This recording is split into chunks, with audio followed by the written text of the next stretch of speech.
So walk us through a normal day on set, if there is such a thing as normal on Fringe. A normal day or shooting a normal scene? Shooting a normal scene. Do you want me to start or do you? Yeah, you know, go with one of yours. So, I guess, okay, if we're doing, well, I don't know. I thought it was going to be great, and now I'm like, oh no, I can't make it funny. All right, so we're doing a scene. Let's take the labs. Finally they'll call us on set, you know, and could they wire us up, whatever they have to do. They say, okay, let's, should we read this? No, let's just block it. Let's just block it. Okay. Yeah, well, block, well, I need you there and there and there and there. Okay, fine. Right. So we go from there to there to there, and I say, that's good, okay, thanks. Okay, well, we'll like that now. Call you back. I mean, seriously, because we know our sets so well, and we know basically what the cameras are looking for, that we can, in a sense, block ourselves into those directions, and do, and that makes it easy for the directors. So it's pretty fast. But it's a different thing. Like shooting a television show is very different to doing a play or to doing a film where everything's finite. I mean, we work really long hours and we do it regularly, and things have to happen very quickly. So that's sort of the skill set that you end up learning is that. Sure. And usually if we do have guest stars on, there's usually a little bit more time spent, and so there should be, because they're not completely comfortable with everything and everybody that's kind of there.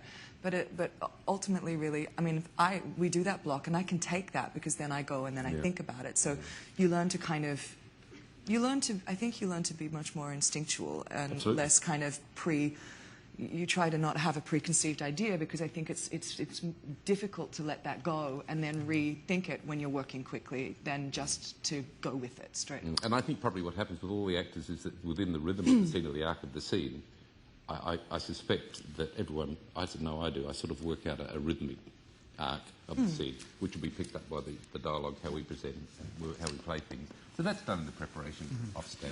And we just bring that on. Yeah.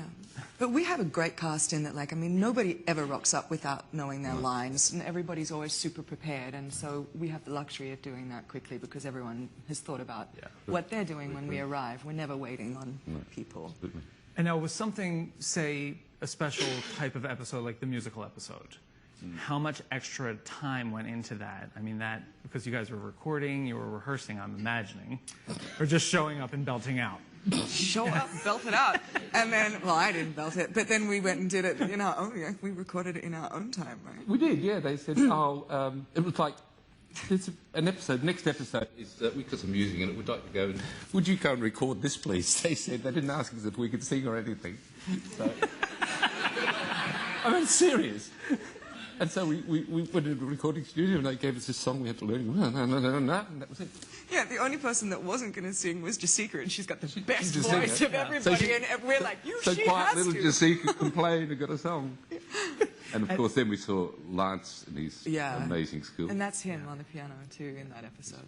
Sure. And the animated episode that just ran this season, what was that like for you guys to see yourselves as cartoons? That was another one of the great risks that our producers take. I mean, it was absurd to try and do an animated series for television. It was an absurd thing to even suggest, you know. But they did, and it wasn't only a bit, it was a whole act, 12 minutes or something. I don't know, it was just everything. When these guys come up with an idea, it's just astounding. And the musical episode was one. And then animation. So we had to sort of invent a way of doing it, which we did in a white room. I mean, it's just a variation of other things which we shot with Canon cameras, you know. And I don't know, it was... but that happens all the time on Fringe. It's like they throw things at you and you say, OK. All right, so we'll be animated tomorrow. Yeah, well, yeah. But you have to act the whole thing out, just so the animators can see you doing it. That was the catch. So we had to do them all as much. Everybody was excited that we were going to get a day off. We were going to get a day off, but no.